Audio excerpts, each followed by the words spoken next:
Hey SEOs and content marketers, say goodbye to crazy spreadsheet mashups and experience unprecedented connectivity between your SEO planning and reporting data. Introducing Audience Key, technology for keyword mapping, content brief automation, and rank tracking that form an SEO strategy system providing unparalleled feedback loops between planning, reporting, and optimization activities. Put your time and energy into strategy, not data upkeep. Visit audiencekey.com and apply for a free trial today.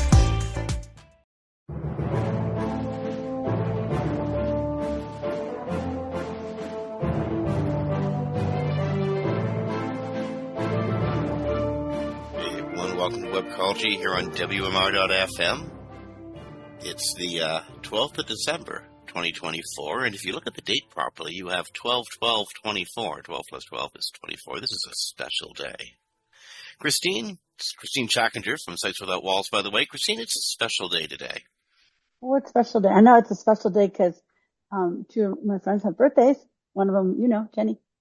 Happy birthday, Jenny. Jenny Hazes. She'll be on our show next week. No, no, I don't know why it's a special day. Why is it a special day? Look at the lower tray of your computer, the bottom corner, 12/12/24. 12 plus 12 equals 24. You don't see that every day. So that's pretty cool. I have a Mac, and it's in the upper right, and it just says December 12th. Well, you just have to look at it the right way, if you ask me. It does. That's switched to 12/12. Okay, this is, by the way, me is Jim Hedger from Digital Always Media. This is Christine Chackinger from Sites Without Walls. This is the second last Webcology show of the year 2024. And next week we have a special year-end panel. We're still getting it together, but we do have two totally confirmed guests.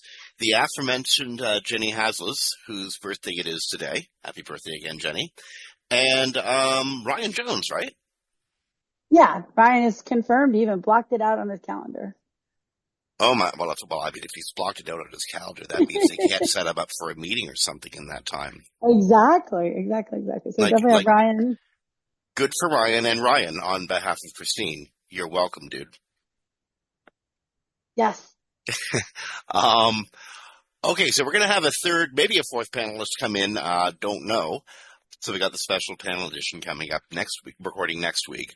We also have a special interview coming out with the co-founder and CTO of the Duda content management platform, Amir Glatt. That should be coming out over the weekend, which is likely before this episode actually comes out. But look for the interview with Amir on anywhere you get this fine podcast or any fine podcasting distribution service near you. Lastly, in our special announcements, I want to thank our sponsors, Audience Key and Wix Studio, without whom we probably wouldn't be sitting here doing this right now. So thanks, folks. Yes. Thank you, guys. Okay, and one of the things that Audience Key and Wix Studio sponsor us for is because, we're really wise and we can see the future just by knowing what happened in the past. And you heard it here on one of our episodes. When the November core update ended, we, of course, predicted there'd be a December core update. And guess what happened about an hour ago? Oh my gosh, yes. 6 days later after the last one ended, we have a new core update. So, goodness rest ye, weary web workers, as, Christmas time abates. You don't get to go home this year. I mean, you do, but you risk missing something interesting, everything. It'll run 2 weeks, which will pretty much put you at Christmas. Yeah, 2 weeks from now is Christmas. The core update's going to run to or through Christmas. They say it'll last 2 weeks, but who knows? You never know. Last one was 3. So, something people should be aware: why 2 in a row? So, the core update is all the core ranking signals. So it means that they could be tweaking different things in the different updates. So you may have been fine in the last one and see effect this time, or you may recover last time, but also recover this time because you fixed different things that were affected different ways by the different updates. So core update's never a single thing. It's not the same update over and over again like some of the others are. So Now, before any of you take Christine's description and run with it, thinking these people are like mad scientists, like cackling over a bunch of beakers or keyboards or whatever, They are. That's exactly what they are. No, I just think that they're trying to fix some things that have been wrong for a while. So we'll see what happens. I was very happy with the last core update. My clients did very well. So I hope, cross fingers, that they last through this core update, because again, could be targeting something different. So, you always have to keep your eye out. And if you go down, then when it's all done, we'll talk about that later. Yeah, well, we just don't know what it is, boss. Every time we show it up over here, it falls down over there. And so we run over there, we show it up, and it falls down over here again. I don't know what to do. That's what I think is happening. There's some of that. Also, there's been like weird flux after the update runs, but the clients have had that happen too. Actually, there was something new wrong with the website that occurred right before and during the time the core update was running, and they've already evaluated everything during that update. So this is a new evaluation, and when we fixed it, it came right back. So it wasn't like a continuation of the core, which I think people think it usually is. It's actually just probably something else going on with your site that Google's changing. Well, I'm glad they're fixing stuff that happened either in the past or that they would like to see affected in the future. It's kind of cool when they can, fix stuff that's happening in the present too, such as the indexing issue that Google was having, the on-again, off-again indexing issue that Google's been having. This one apparently has been resolved, but if you noticed your pages didn't get indexed as frequently as they should have in the last 24 to 48 hours, at least I guess this was recorded, but this is probably why Google's been having a recurring indexing issue. Yes, and one of the examples shown was NBC News.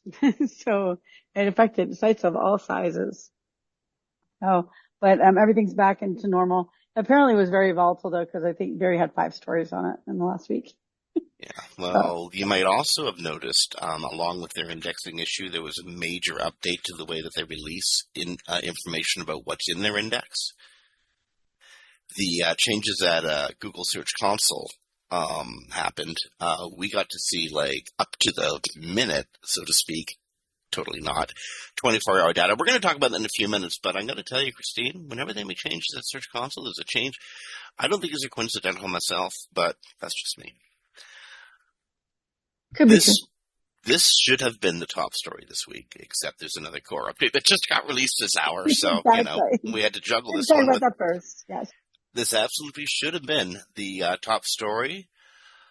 Matt Mullenweg appears to have rage quit the community Slack at WordPress after the courts ruled against him in Automatic and for his great rival, WP Engine.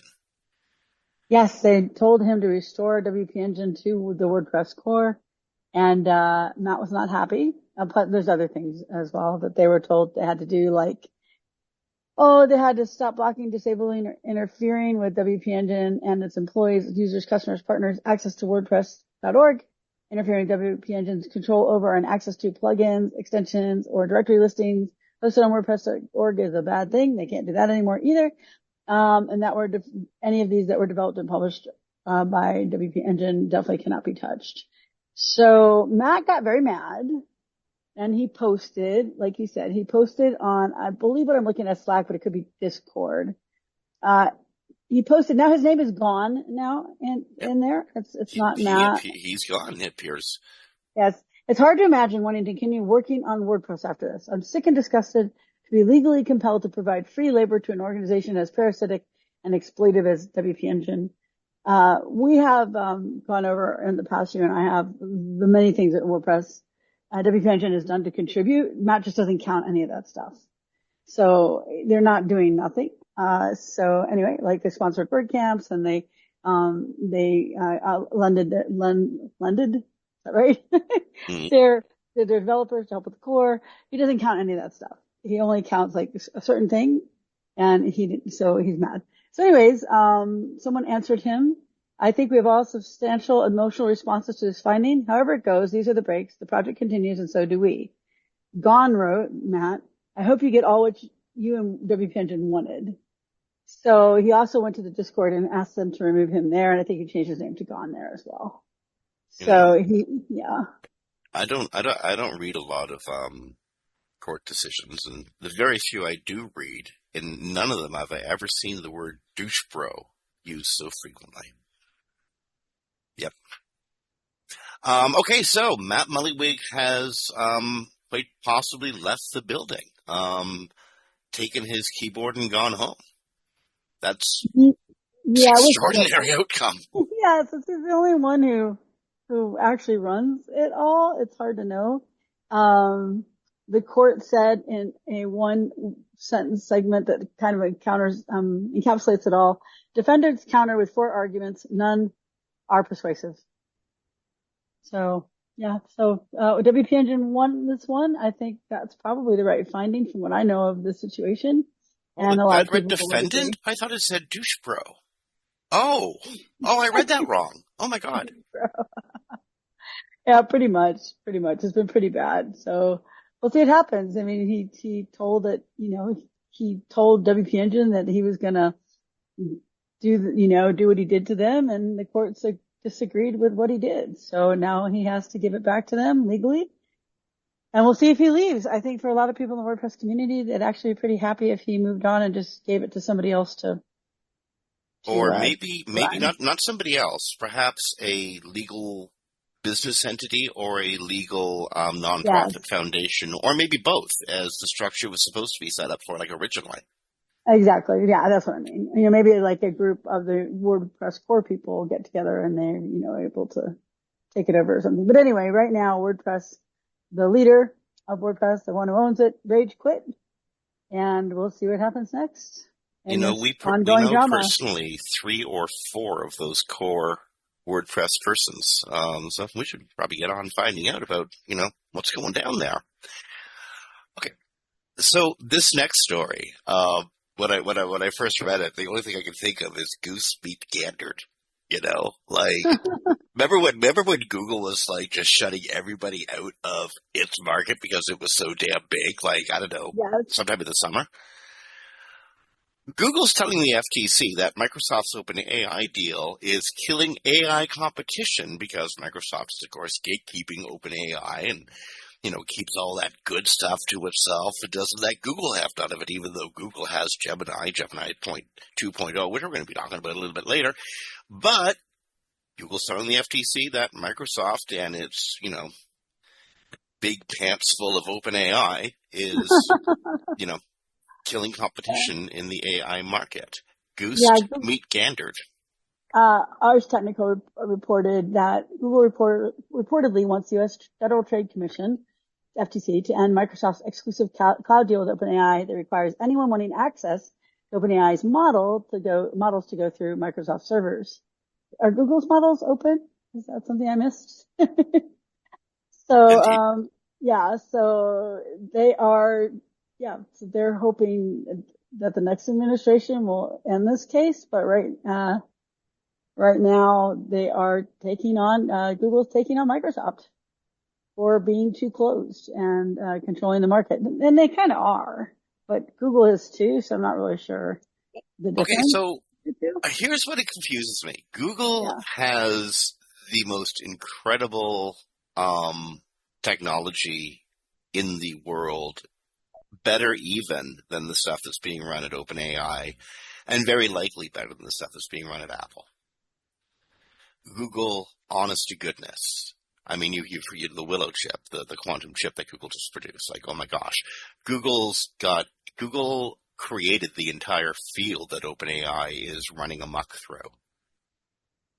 OpenAI came to the public and said, hey, give me $20 and you can use me. And so everybody gave them $20 and suddenly they're the biggest things in sliced bread, pushing everybody who enabled them up around them. Except Microsoft, Bing, of course, but that's another story. That's a weird anomaly, and it always has been. And now Google, who, pretty much did the same thing when they lifted paid ads from like Overture and Yahoo, like years and years and years ago, and then pushed everybody out of that market by being so damn big. Is mad about it. The interesting thing about this, though, is OpenAI may want out of the deal, too. because OpenAI initially agreed to the exclusive deal as a condition of receiving $13 billion in Microsoft funding. But the company has been frustrated by the limited amount of servers that the startup gets from Microsoft. So they're tied to Microsoft, but Microsoft just declared them a competitor earlier this year, we know. So they're not giving them as much as OpenAI would like to have, and they can't go elsewhere. So we'll see what happens, but I have a feeling there'll be more coming to the story. Well, everybody might want to be nice to OpenAI for a little bit because OpenAI just released the video generation tool Sora into the public market. Yeah, it's still not everyone can access it yet. It's still limited, but yeah, it's their new type text and get video. Get movie. Software. Yeah, get movie software.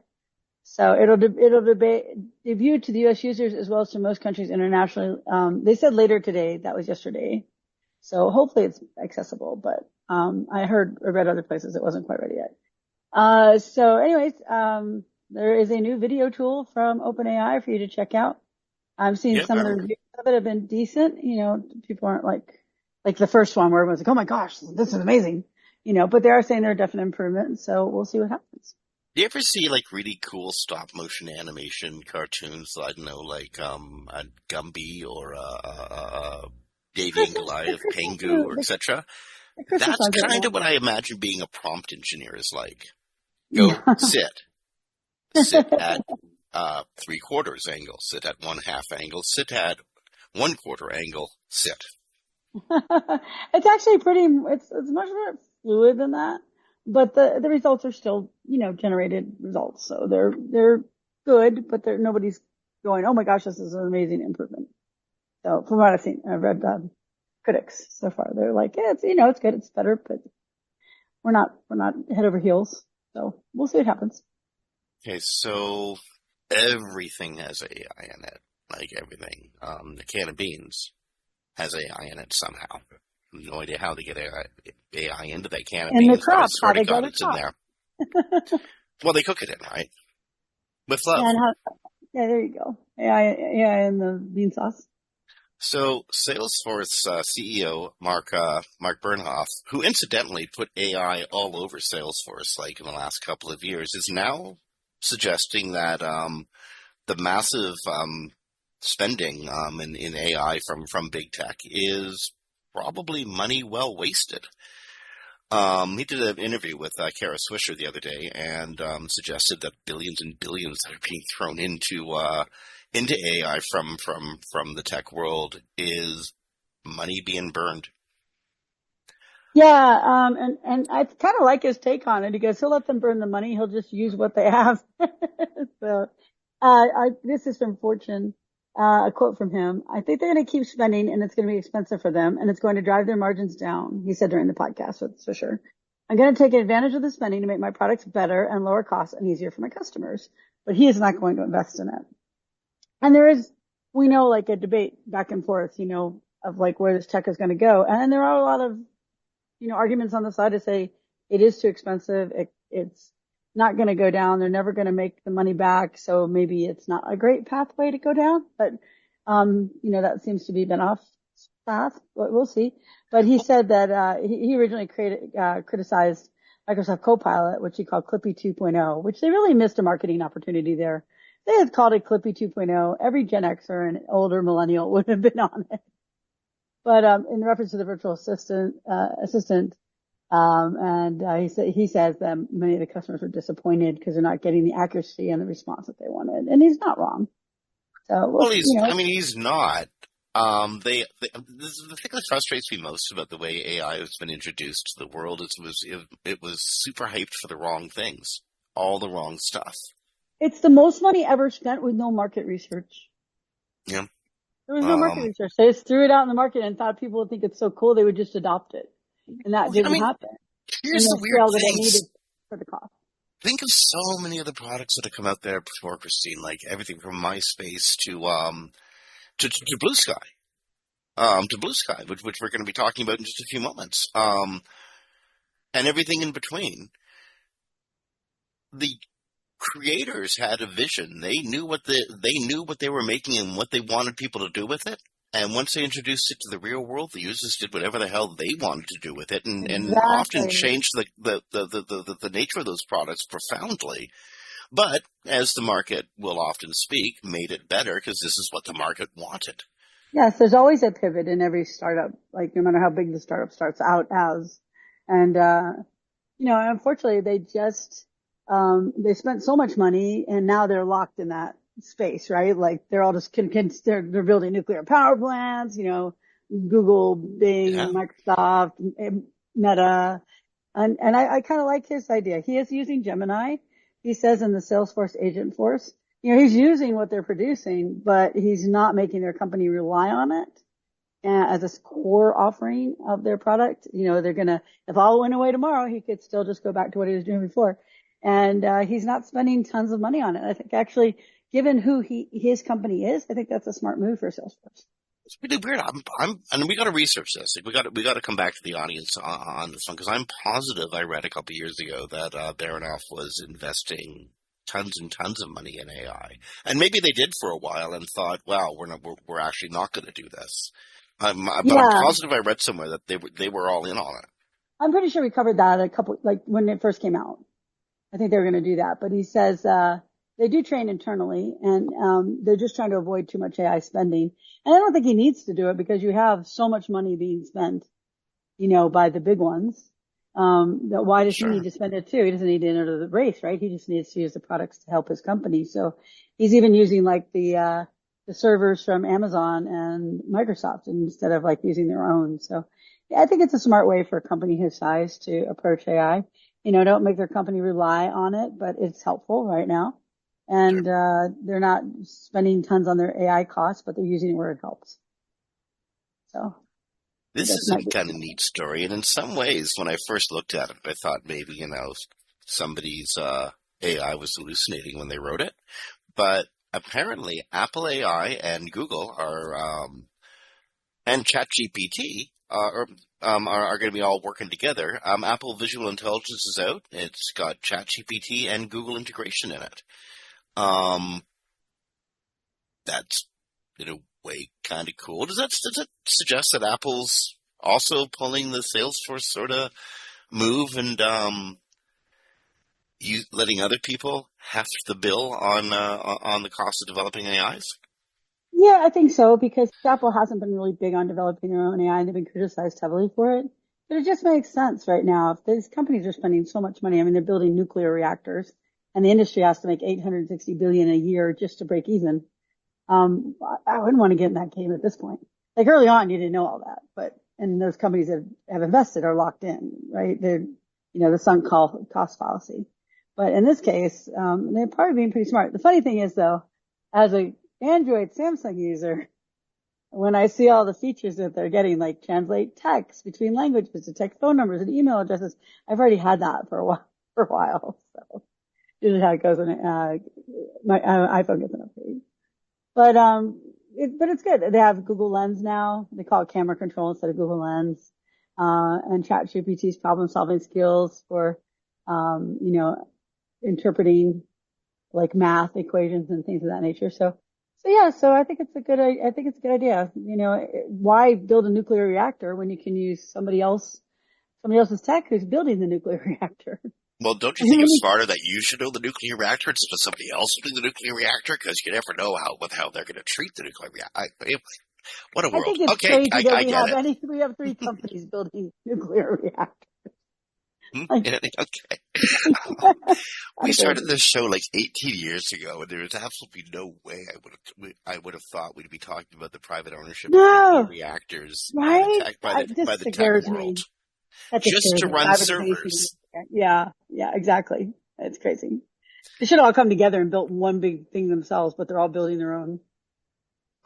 Well, I mean, because I mean, nuclear power is incredibly powerful, but only creates so much power. You maybe bent that they're eating so much power. Okay, moving right along. We got a huge story grid, which is Yeah. amazing because you know what we're supposed to be doing this week? We're supposed to be recovering from SES Chicago. That's before Search Engine Strategies enshittified itself and faded back into the ether. Um, I love the those conferences. They were the great. first week of December was always SES Chicago, and the second week of December was always recovering from SES Chicago. And SES Chicago was special because for all the people who were on the old lecture circuit, the last show was Chicago. That was it. We were done. We Yeah, could go I home. remember I went twice, I think. Yeah, it was great. Such a And fun crazy, crazy time. and Blues City. Such a fun town. Okay, so we're not recovering from SES Chicago. We're covering tons and tons of stories because things don't stop in the tech world like they used to. No, they Used to used to be take the after month Black of Friday. December off. Yeah, Yeah, they took it ain't like off. that anymore. Most of our employees got 3 and 4 weeks vacation. They don't take it at the end of the year. No, indeed. Yeah. Well, anyway, so and shitification is coming to Blue Sky, maybe. See, I don't know. I don't have a problem with this though. Blue Sky's growing. Blue Sky's growing really fast. And it's growing so fast it needs to raise revenues quickly. Now it doesn't want to become like driven by advertising and driven into grossness like everybody else who's come before it. But at the same time, it has to raise money. And so it's got a subscription service in mind. But, think about it.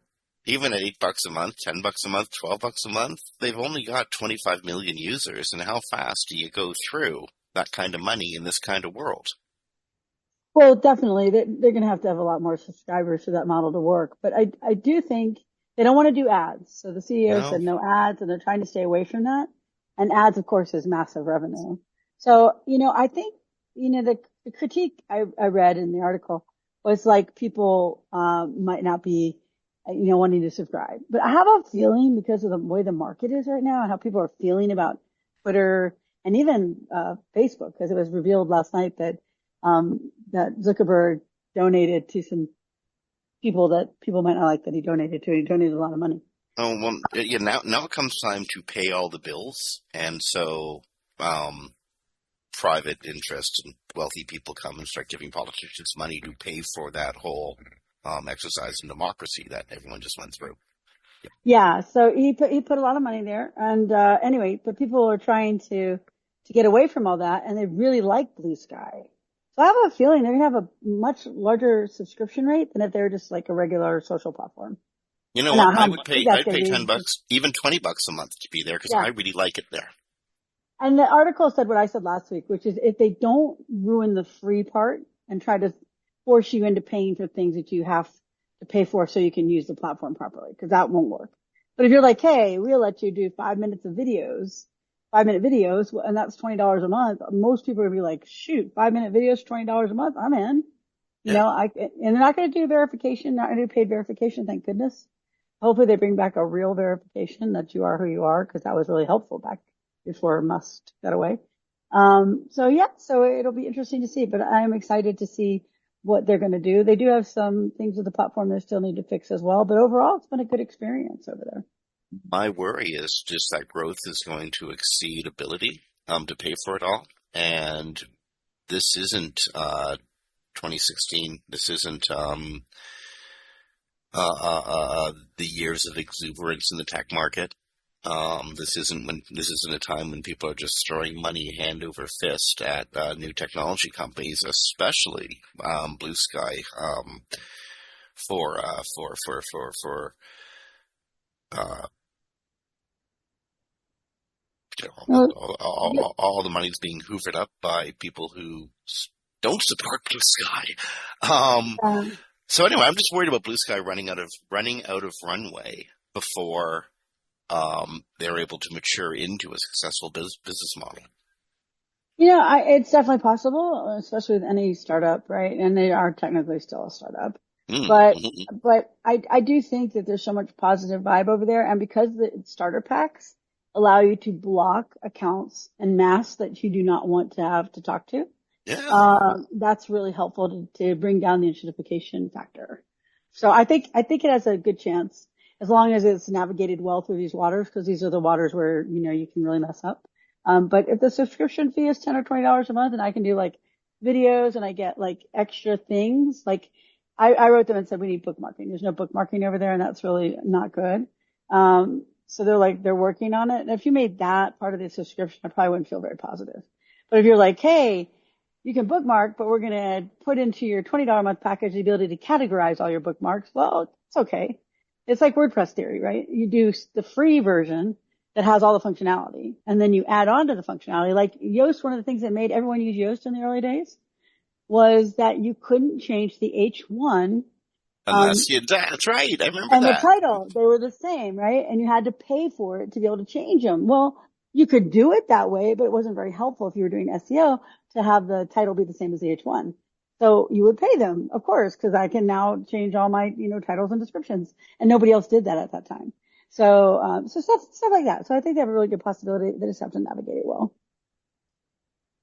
And if you're not on it, you guys should be on it because it's a really positive space. Like you can follow artists. They have like lists of artists, lists of journalists. So you can literally put into your panel that you want to see just these people for the day. Like you just want to look at the artists or the photographers or the authors or the books or whatever it happens to be. And then you go to your main feed where you see everybody that you follow.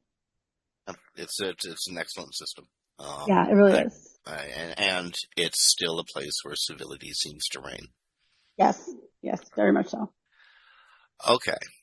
Microsoft has axed Skype's credit and phone number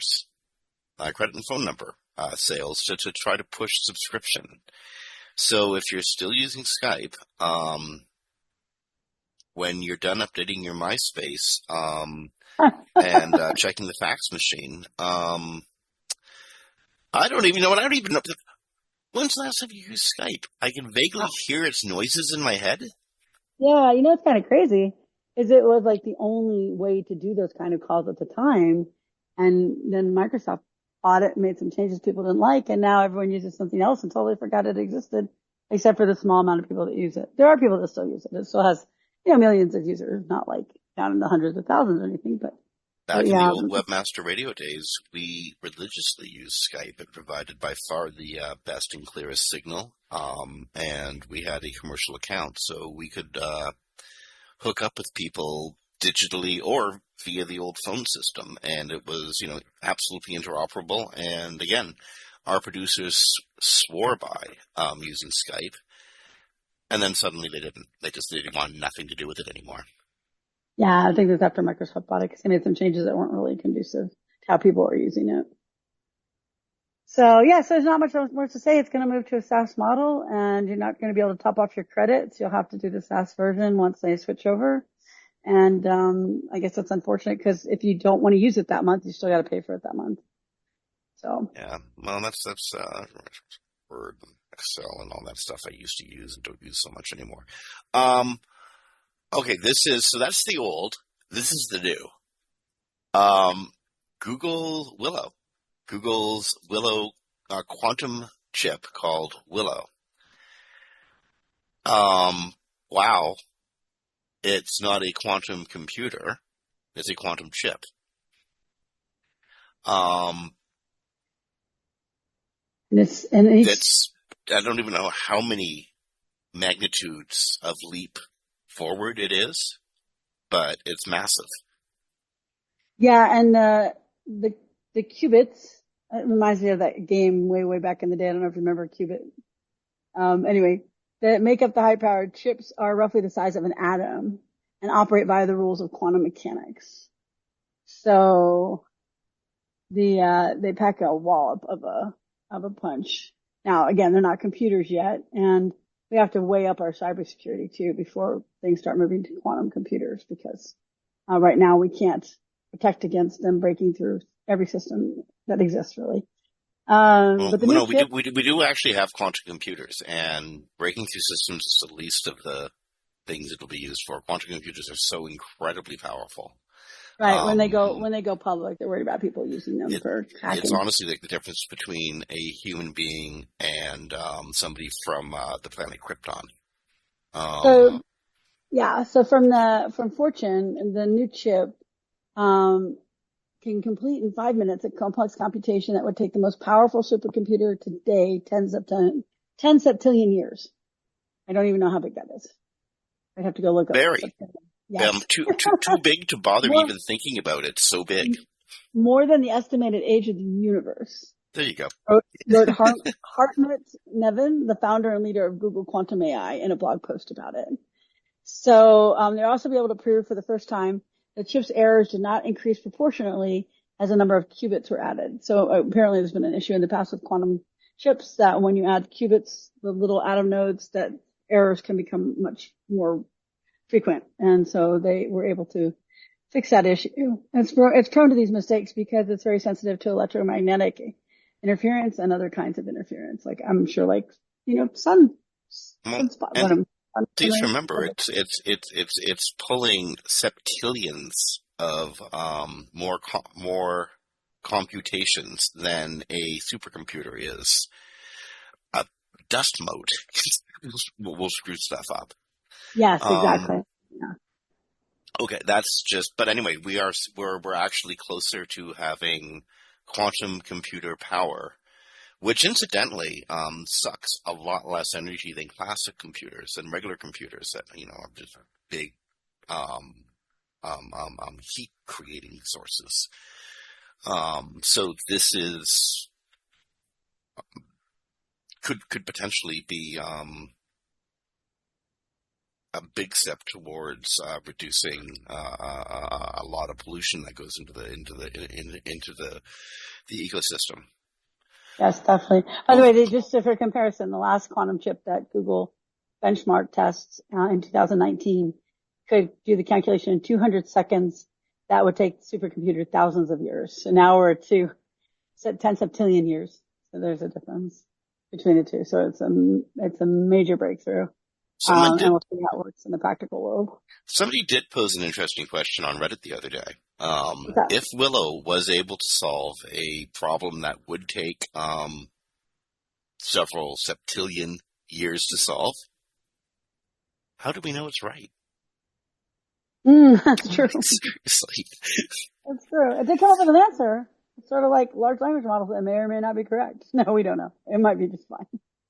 Computer's like, I'm going to be here a septillion years from now, and you won't, so screw it.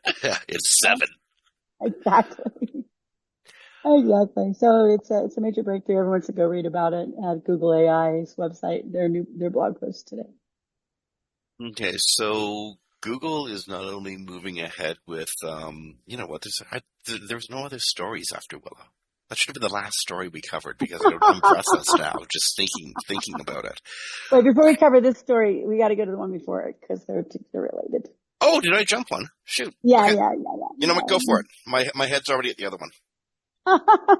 So Google launched a Gemini 2.0 Flash Experimental is what they're calling it. Well, don't let engineers name things. Oh my gosh. Flash Experimental. But they went ahead and launched that this week. It's going to be able to do. Now, I asked one of our experts on AI who we have to have back on. Remember Gavin Klondike? Yeah. So Google is saying that it's thinking and reasoning, understands.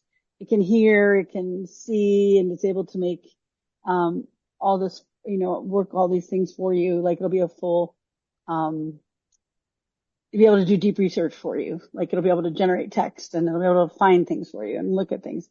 But when it says things like think and stuff like that, it's actually not thinking like a human. And reasoning in AI language does not mean reason like a human. Just want to make sure people are clear on that. It's more like a chain of thought thing. It's like take step 1 and 2 and 3 and 4 and 10 and 20 and 30 and then you get to some sort of result. But it's not thinking like a human does. And as Google uses in the video, thinking like a human does, and that's not what it does. But anyway, so that is going to lead to the next story, which is, I'm sorry, I skipped one too. We went to the Flash Experimental and then the deep research, and then we have one about agents. Before we get there, I just want to check on something. The Flash Experimental, does this have anything to do with memory storage? And not that I know of, no. I hope Wozniak sues their asses off. I mean, he was so sensitive about the use of the word Apple in the past.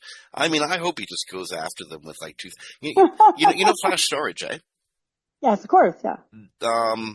Wozniak may or may not have actually invented. I believe he did invent it, but he certainly innovated the hell out of it, and we have mass storage now because of him.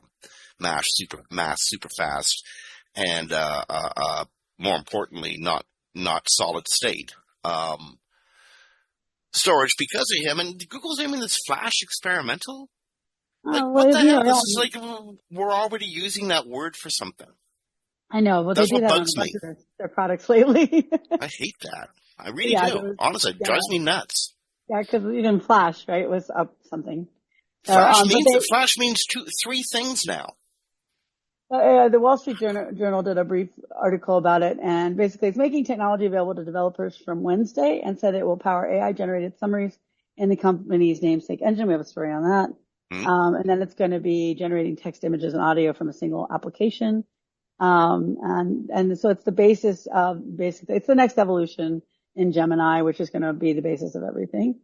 And, so now we go to how they're going to be able to use that for deep research. I personally will still do my own research. I don't want a tool to do it for me because then I don't learn.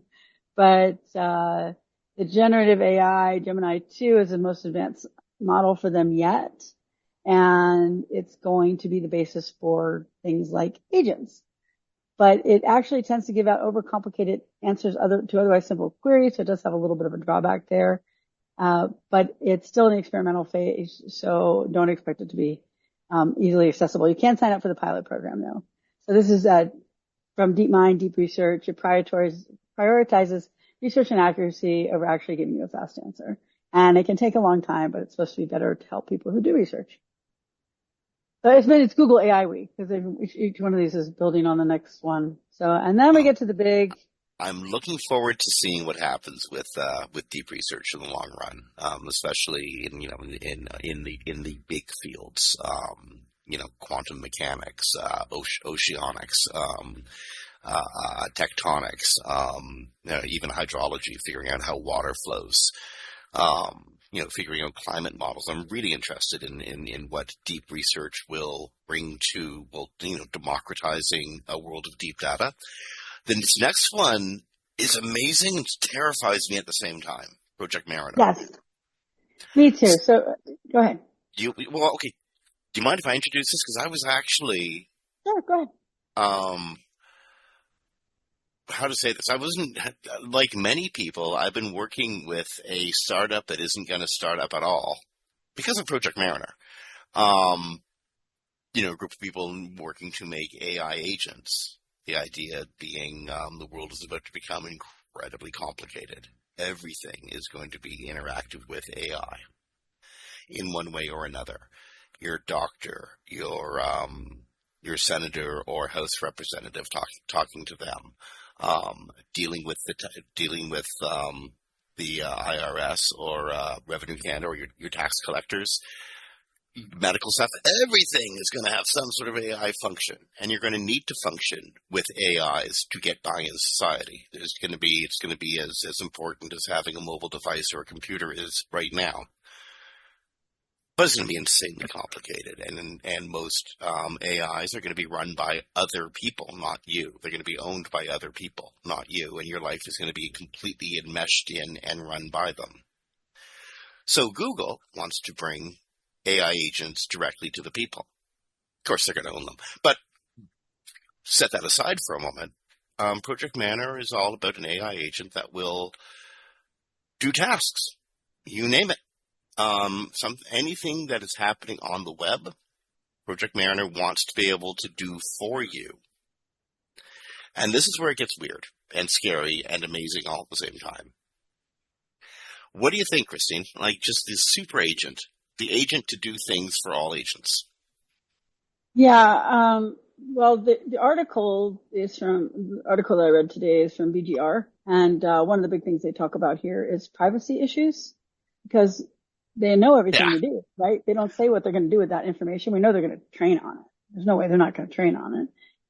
But, you just went to a site that maybe you don't want everybody in the world to know you went to. And not that they're going to broadcast it, but doesn't mean it doesn't go into your Google profile somewhere, or they don't learn from it, or they don't anonymize it, even though anonymization can usually be broken. And we're moving into a world where morality is directly being legislated at the state and federal level. So I don't know what a large corporation is large tech corporation is going to do with its information either. But I would be worried. So the example they use in the article is they asked Project Mariner to find contact emails for a list of companies for a spreadsheet. That's a great example, it says, of what AI agents will be good for. You can get ChatGPT to do that too. Well, they can. You can. You actually can. Sorry. I can't analyze anything, so maybe not. I do this tedious research job all the time while browsing the web. It's also time consuming as we need to visit various websites, scroll, click, and save information. So the Project Mariner demo does that. It goes for 12 minutes and it goes and finds all this information and it puts it in a sheet. And Google says it's going to help, protect you by it only works if the tab is open. That's kind of that's not going to take off because I can't have a tab open for 12 minutes and do nothing else. And then it's going to try to prioritize user instructions over third-party attempts at prompt injection so it can identify potentially malicious instructions from external sources and prevent misuse.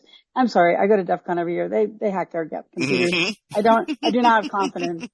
So let's just say this takes off. I have very many reasons that this will not take off. People didn't even trust credit cards online until 2000, I think it was 14. Like the web had been out for 14 years and 16 years and people were still, the graphic web. And we're still afraid of using their credit cards. So the idea that this agent's just going to do stuff like go to your bank account and pay for stuff and put stuff in a cart. People didn't take on, remember Amazon tried to do that a little bit with their little buttons and you let it do stuff for you and it would order. And then like a kid accidentally ordered like $10,000 worth of goods one day kind of stuff. So there's a lot of roadblocks, I think, for this becoming massively adopted. But let's just say it isn't massively adopted. Everyone loves it. They all use it.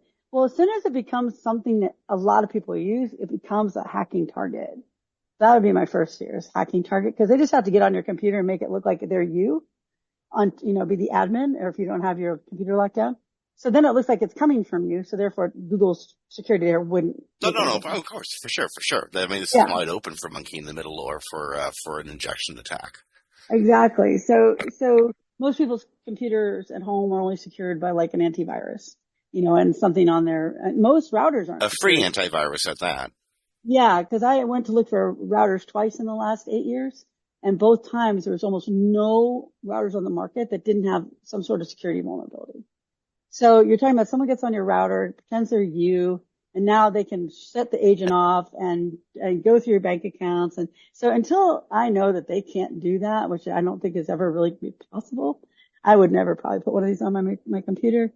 And then the privacy, like we just said, the privacy is a huge issue because now they're going to know everything that you do and what they do with that data we may not know because they're not always honest about that. Here's the deal. You want Star Trek? Privacy is the price of Star Trek.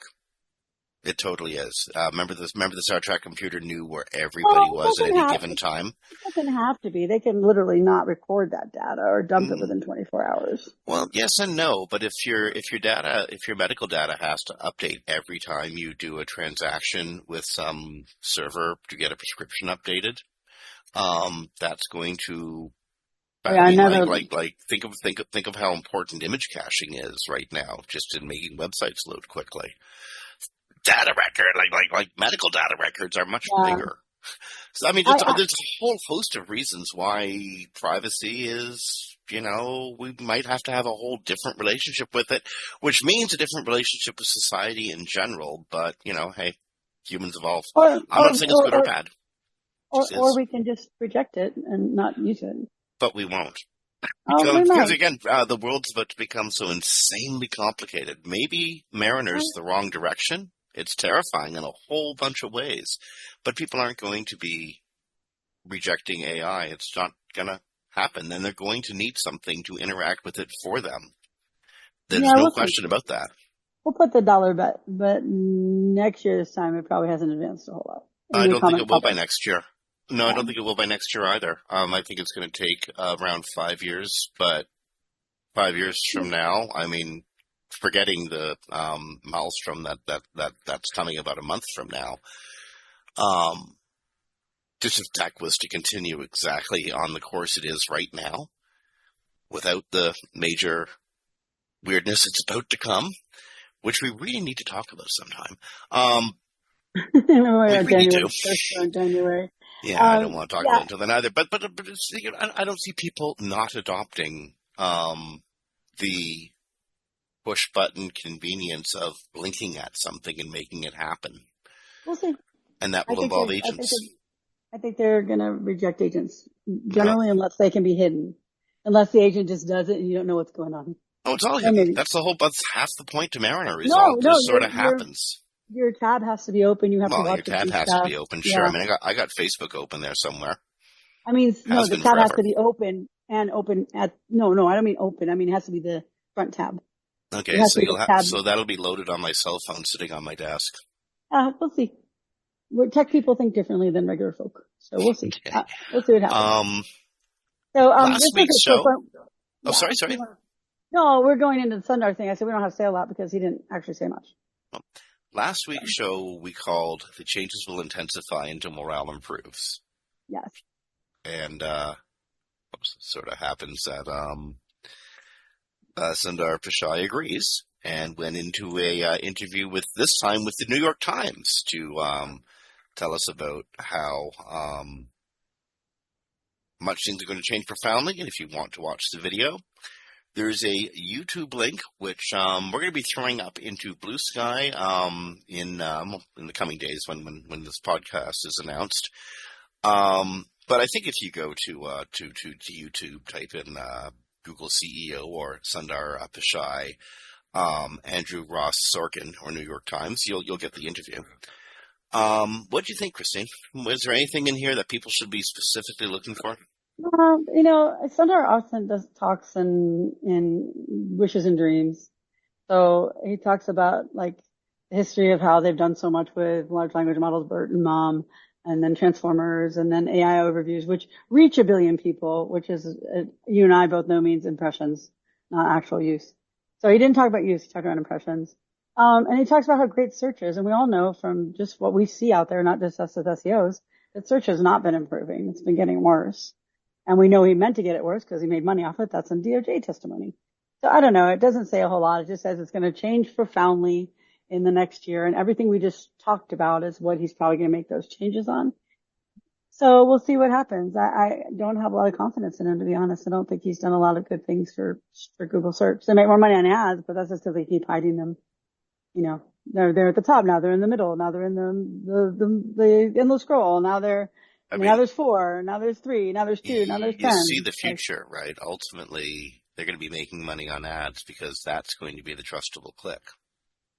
That's true. Very true. So I don't think that's there's 2 a or lot. 3 years down the road. Just no question about that in my mind. This is more like a marketing, we're awesome speech. There's not a lot to it. So I don't think people are going to spend a lot of time on it. Yeah. So Google is testing AI powered overviews in search again. This is where we get the 1 billion people has reached 1 billion people. Mm-hmm. So if it had been used by 1 billion people, then he would have said that, but he said it reached 1 billion people. It's showing up from some studies I saw today online. They're not in here today, on about 40% of search results. So it's been increasing again. It went way down for a while. Now it's increasing again. But some people like it. Some people don't like it. I still think featured snippets were better. They were easier. They were more accurate. So I don't know. What do you think, Jim? It really, I'm still of the same opinion. It really depends on what you're searching for, how you're searching, and what information you're trying to get. You said something a little bit earlier. You like doing your research because you learn as you go along, and I'm kind of old school that way as well. Now, the research I do is at a very small scale relative to what Google's talking about when they talk about deep research. But I don't necessarily like having the story written for me. I like ferreting out the facts myself. Although in some cases, I honestly don't care how accurate a biography on Neil Young is when I honestly just want to really quickly get some salient facts about his life and don't want to go chasing through a bunch of web pages when I'm writing my own essay. I'm researching the history of Great Britain. I don't want to go through a whole bunch of websites so that I can write 2 sentences. The AI overviews are quite useful. Now, I know a great deal about the history of Great Britain, so if I see something that's hinky in that content, I'm educated. I've honestly, I've put the time in. I know to go and research that point. And this is what frightens me about AI overviews. Not everybody, and I know this sounds terrible. I mean, I'm so educated, no one else is. I don't mean to sound like that, but I will trust AI overviews on a topic I'm incredibly informed on because I'm able to spot statements that may or may not be true, and then go research them myself. So, yeah, I think AI overview should come with a disclaimer, but in some cases they're really useful. In some cases, I wouldn't use them at all. I would prefer to look for expert content written by an expert in contiguous sentences because that's how they intended to write it. Yeah, that's basically how I wrote a quick post on Blue Sky today saying that if I don't know the topic and you post an informative post and you say it was written by a GPT, I don't read it. And I feel the same about AI overviews, because it can be wrong. I don't know if it's wrong. I just might as well go search for the actual articles that it's pulling from anyway. So I agree with you there. So, moving on. This one's interesting, eh? Yeah. I thought you were our friend, Fabrice. So is Bing trying to put SEOs out of business by giving them even more detailed audit advice than Google does? No, this is more just like summarizing the data that's in your webmaster tools. They still call them webmaster tools. So if the image that's in Barry's article at SE Roundtable, just shows how it will try to summarize it for you, what it's looking at. I don't know. I mean, yeah, it's definitely probably helpful for some people, but it just allows people to pose like they know stuff that they don't know. So I don't know if it's good if you're using it for auditing and understanding your website. Yeah, But, don't do that. Honest to goodness, go through every yeah. chart, fine-tooth comb, look at the numbers, try to figure out why you have X number of impressions and X number of clicks on these. Then there's the detail is the devil. Go for it. Look for the detail. Yeah, because it has a whole bunch of they're really long and they're probably just taken from their Copilot engine, which is basically Bing search. And then they're telling you about what your data is, but it doesn't analyze. So I never quite know how it Yep. does that. I ask AI people and they're like, it doesn't, it just predicts the text and it's trying to be right based on what you've fed it, but still it doesn't mean that information is correct. So if you go through it and you're like, hey, this is correct, and you just want to copy and paste it, send it, to your boss, hey, whatever. But just be careful. Don't use it as a cheat for auditing, or if you don't understand your data, don't rely on this completely because it may or may not be correct. But they're putting a lot of information in there. Yeah. So, Well. yeah. I looked at the image that was in SE Roundtable, and my first thought was, oh my goodness, are you actually trying to put SEOs out of business? Because it was just so much detail. It did look like a reliable audit document, but again, just be really cautious. There's not a heck of a lot of analysis that goes into that audit, but a real SEO audit will have most of the time in the audit process is actually analysis. So, Yeah, exactly. Yeah, and just summarizing stuff with an engine that may or may not be correct is not great data. It's a good starting point if you need to try to understand your data better and to go look at it from there. But don't take the results being the end all of auditing your website or looking at your data. So the next thing Google talked about, totally different topic, difference between clustering and canonicalization. This is sort of an addition to the black hole conversation we had last week, how things can wind up in a black hole. So basically, clustering is when they take pages that they think are similar enough together, and the canonicalization happens when they decide that it should go to another canonical. Like when it's Google decided this is your canonical, that's where that comes from. The So canonical is the best possible version of the page, which is often the original version of the page. But the canonical is the best one, the one that should be getting the energy, all the energy. Correct. So you want to take a look if you see that these pages are being redirected to another canonical. Take a look at the pages that are all being redirected to that canonical through Google. The redirection is a soft redirection. And then check the pages and make sure that they're not all talking about the same thing. And if they are, then you're going to have to either make them different enough that they're separate, or you're going to have to like reduce it down to the one, or just change the canonical to the page Google selected if it's the right choice. Now, if you want to see a immediate example of clustering, go to Google Search Console and look at Core Web Vitals. Choose an issue in Core Web Vitals and click on the example URL it gives you. Off to the right of the screen, you're going to see the right or the left, whichever, wherever stuff opens up. You're going to see I always get my right and left messed up.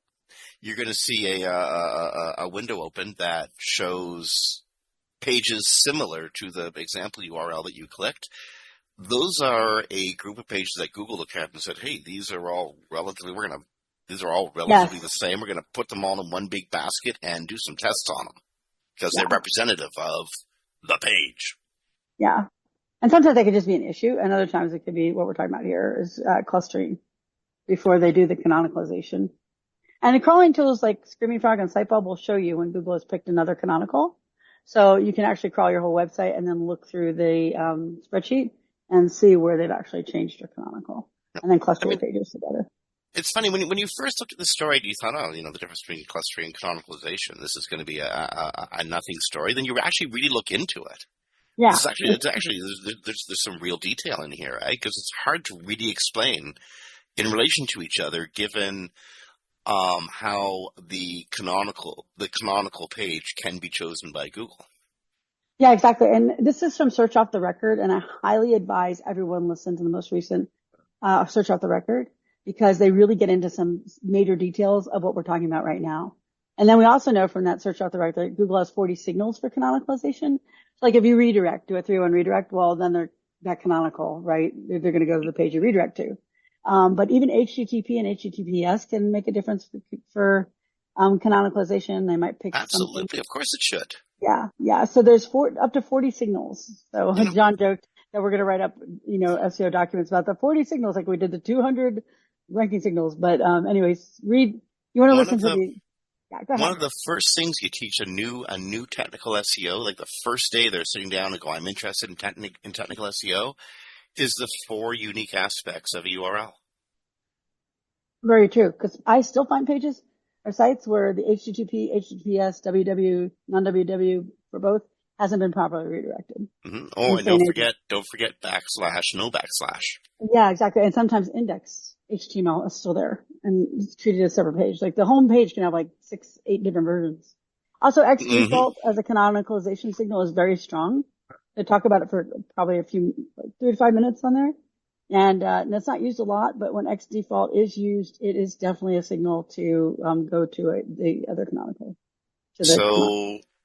It's complicated. I mean, it's not as simple as you'd think it should be really, and 99 times out of 100 it is quite simple, but then it isn't. Yes, and they also try to handle the broken canonical. So if your canonical isn't correct, like I found one the other day that had other code in the canonical tag, other attributes which you can't have, or if your canonical is not absolute and it's relative, things like that, they will try to fix it. So the person talking on Search Off the Record, Alan, goes way down the rabbit hole on these items, and I surely suggest, especially if you do technical SEO, that you listen to this and listen to it several times, because it's got a lot of really deep information about how your pages could be misinterpreted by Google, especially when it comes to canonicals and clustering. Another Google thing this week. It was actually announced the day after we did, later in the day after we did our podcast last week. They add FAQs for site reputation abuse policy.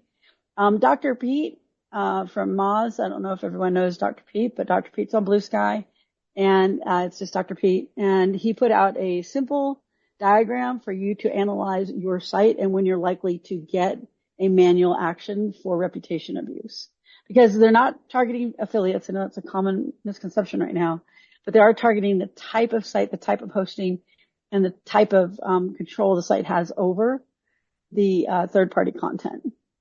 So they have a new FAQ. It has 9 items in it, like what is third-party content? Does freelance content violate the site reputation abuse policy? Does affiliate content violate the site reputation abuse policy? No.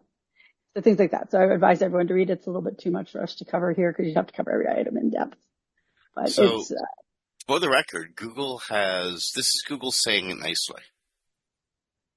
When Google puts out a directive like this, they just came out with like, nine new additions to their FAQs. So this is them saying it nicely. Think on that for a little bit. If they've smashed Forbes, they beat on Fortune, they took out USA Today, they I forget who else they punched in the face, but they really weren't scared of punching really major. WSJ, they hit the Wall Street Journal in the face, did they not? Yeah, and Forbes too. So this is them saying it nicely. Comply, kid.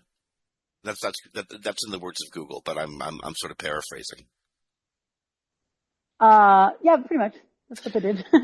Don't use your website to boost I don't know, whatever snake oil pills are oil pill du jour, because that will affect all the good stuff you're trying to put out. And the FAQ also covers the recent change to a first-party site with their own content. There are ways that can be negative too. So it also tells you how to fix to reapply for the manual action. So I don't want to go way down the rabbit hole on this one, but I got to ask now that you mention it. People buying up old domains. That's exactly what this covers.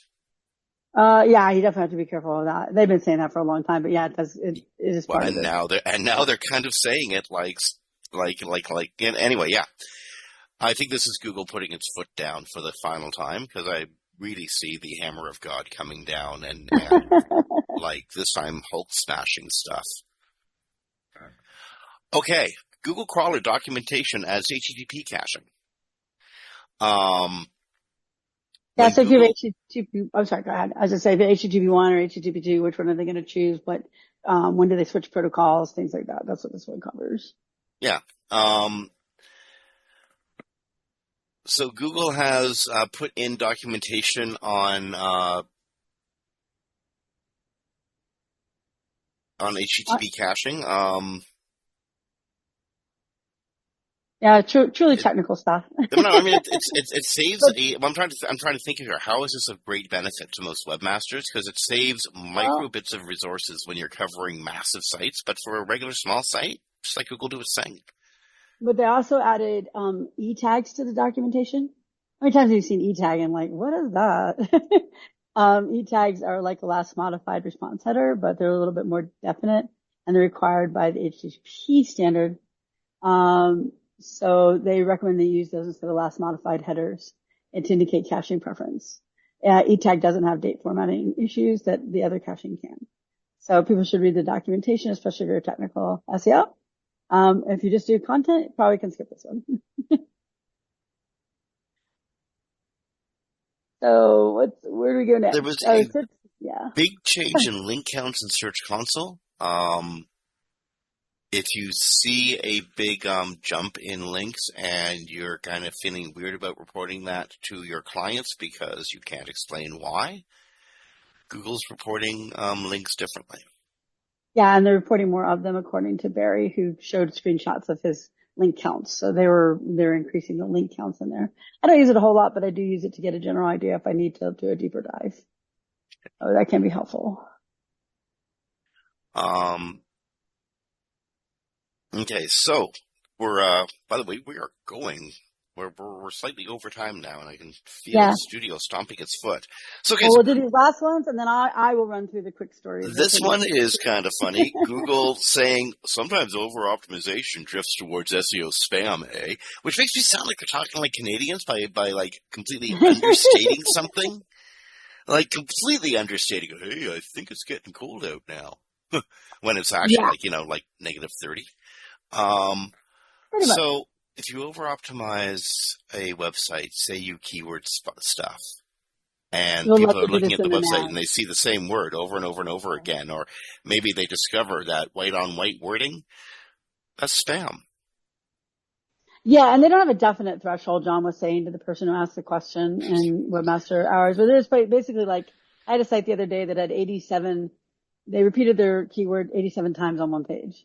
And it Huh. wasn't a lot of content on that page. And it was like 30 times in the nav and like 20 times on the footer. That is spam. And so that goes all the way back to Penguin and even probably before that.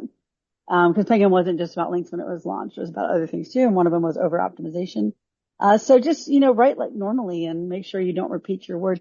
If you have like, 10 things in your nav that are a category of the same thing, then just put the title, the header of that nav column as the thing, and then just put the individual words below it. Don't repeat it over and over and over again. So I mean, over this optimization is not good. this is one of those I don't know what porn is, but I know it when I see it sort of Yeah. things. Yeah, definitely. But come on, you guys know when you're spamming. You know when you're Mhm. doing it. You absolutely know when you're doing it. And it's not You helping can't you. not know when you're doing it. Yeah, and it's not helping you because repeating it doesn't matter anymore. Actually, it's a negative. Like I know back in like 15 years ago, you might repeat it a lot to get Google to pick you up, but that's not how it works anymore. And repeating over and over again a keyword or stuffing, never stuff alt tags. I got another site that did that too this week. Never stuff alt tags because they have a Oh, secret devaluation for that they don't tell you about, but does exist because I've recovered sites from it. there's a So you special don't want place to in over hell optimize. for somebody who stuffs their alt tags. Let me tell you. Yes, exactly, exactly. So just make sure you're not over optimizing. And we got a new search console feature. Well, Yay! kinda. I mean, yay if they ever get it Yay. right. Well, you will be able to see they changed the date picker. So now you can just click on 7 days, click on 30 days, or click on 24 hours. It'll be in your time zone's time and it will show you the data for the last 24 hours. Okay, which So is cool and everything, except that data is not fully collected. So you're looking at this data and you're looking at yes, half the day's that's true. goods. And so the very first time you see it, you're going to have a minor heart attack. That's not actually Google's count. That's not even their like partial fresh data count. I don't know what the hell that is. That's mega partial. That's what we're Yeah, calling it, just, yeah, mega remember partial. it's partial and not completely current. Just like when you looked in, analytics and their hourly view was never, if you're like in the last couple hours, it hasn't updated yet completely. No, So, I think it's cool that they are showing the hourly blips because I really value that. There's a bunch of different ways you should value that. Um, but I wish they would collect and store and make that data available for successive days because it's only available for the 24-hour period you're looking at. yeah. It's not available for yesterday, the day before, or last week. And I really want to know. Honest to I goodness, I know. really want to know. I'm so curious about this now. By the way, it also works in Discover and News. You could just click the one date, but then that's just a pain. So yeah, I agree. And They're not lastly, making it. Oh, real quick, they're not making it available in the API yet. So it's only available right now in Google Search Console. lastly, when this was introduced on Monday or Sunday, was there a data hiccup? Yeah, that Did you was the. perceive a data hiccup? I do believe I had a data hiccup, but I don't know if it was official. So did it have anything to do with this, or is that just coincidental? Because this is Most of the web was down yesterday, like off and on all day, so it could have been related to that too. well, no, there was big problems with Microsoft Teams and Office products. Or no, I mean, I looked at Down Detector, like Oh, everything was down. Yeah, everything was okay, down yesterday and the day before for a period of time. Yeah, I was losing my connection to cable and everything all day yesterday. So, okay, we got to keep moving. yeah, let's do these last two ones and I'll rush through the last ones because they're real simple. Simple to Okay, do. so Or fast Google is forward. testing the ability to track prices, share, and save products you're looking at in Google Search and Google Shopping. It's a Google's adding track price and share and save buttons. And they'll appear after you click on an individual product within Google search results. This is kind of cool, except you're going to be getting push notifications via email for stuff. Yeah, so make sure it's something you really want to know about, but you can track price. Remember how when they first put in the track your airline price? Like a company developed that and then Google took it and then I don't know where it is Yeah, now, yeah. but it's kind of the same idea. They'll be able to track the price if it changes and then you can save it for later and you can also share it with somebody that maybe you're helping to shop for. So I think it's a good feature. It does have for a lot more clutter to the page though. I think Google's getting a little overrun with clutter, but it is a nice feature. I think it'll be helpful. Well, So I yeah, I mean, like something Google did. I hate push notifications. Oh my God, I get drowned in them. And this is Yes, I something do that I too. think people wouldn't adopt. And have it do Yeah. it automatically for me, damn it. just make sure it's like, or do a filter. Once you know where it's coming from, just do a filter and have them go there. So, Mm. Google's also moving on to Google Business, since we're talking about business stuff. Google has added more types of hours for your business listing. In the past, it's just been access, drive-through, pickup, brunch, senior hours, delivery, takeout. Now they're going to have like happy hours and prayer, and there's quite a few religious ones in here. Online service hours, like we have worship service, Sabbath, Mass, Juma. I don't know what that is. I feel badly. Things like that. But they also added happy hours, takeout, breakfast.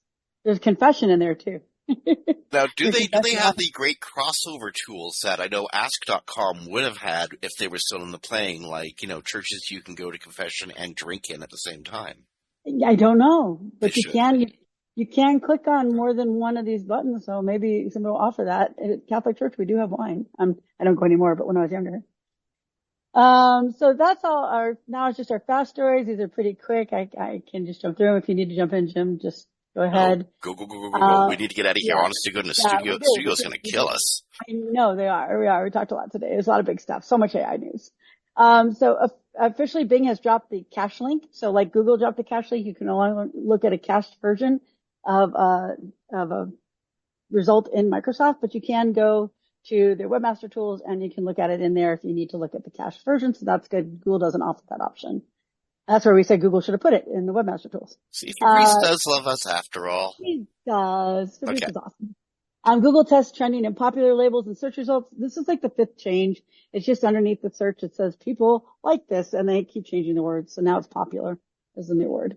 Popular with people. It's right under the name of the company on the Popular title. with popular people. Exactly. Google tests site links with arrow down to show more. So you get those little bullet pills now for site links underneath the site instead of just the words, which I don't like because they take up a lot of space. But now they're going to do 2 rows, and you'll be able to click on an arrow button to open up the second row to see the extra site link buttons. We'll see if people even use it. Google Search Console legacy tools has been removed.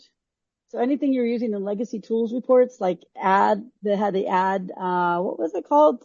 The ad experience report, and abusive experiences, that is all gone. You might be able to find it somewhere else, like the disavow tool. You can search for it, but it's not in Search Console anymore. We're not sure about that. They haven't gotten clarification. But at this time, if you do not see Search Console legacy tools, you know why. Google Search Console's Insights removes Google Analytics data, which is probably why we're now getting that other data that we just talked about in Search Console, the 24-hour data, because they removed the merge between the two, so you no longer can get both.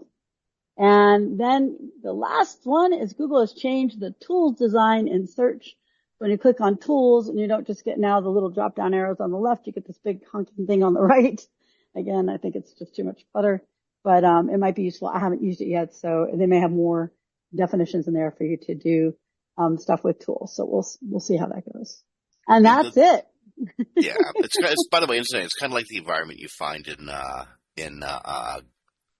GA4 now when you want to make changes to various elements of the metrics. You get that whole toolbar that scrolls out from the right. Same sort of difference. But yes, we've gone through it all. We've gone through 38 major stories today. That's pretty kind of cool. That might even be a record. On our second last podcast of the year, this was recorded live to podcast on the 12th of December, 2024. On behalf of Christine Schackinger from Sites Without Walls, this is Jim Hatcher from Digital Always Media. Folks, tune in to next week's podcast. We're going to have a all-star cast panel. Folks it's going to be fun. Folks who've been around the internet for a long time, and more importantly, folks who bring their insights to the public in one way or another, year after year after year after year and month after month. So next week's going to be a great deal of fun. Next week is also going to be our last broadcast in 2024. We're going to be taking a 2-week break moving into the new year, and we will be back on the probably on the 2nd of January. Oh my goodness. Maybe the 9th.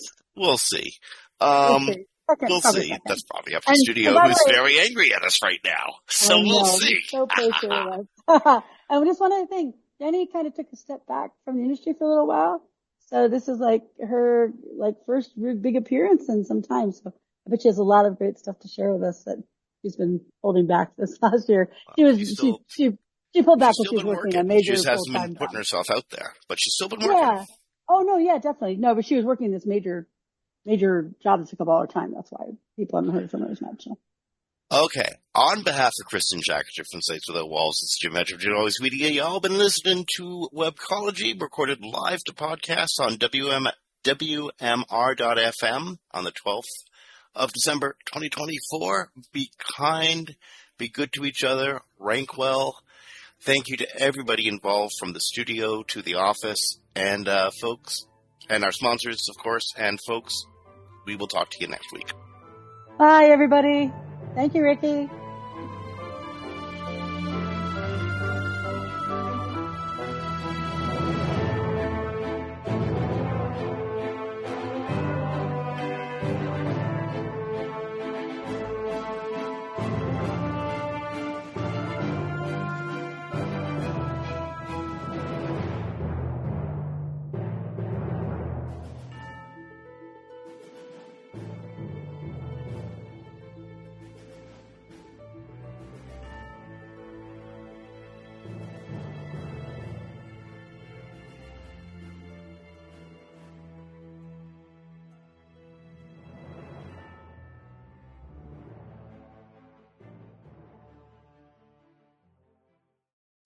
Are you tired of juggling contacts, manually following up, and deals falling through the cracks?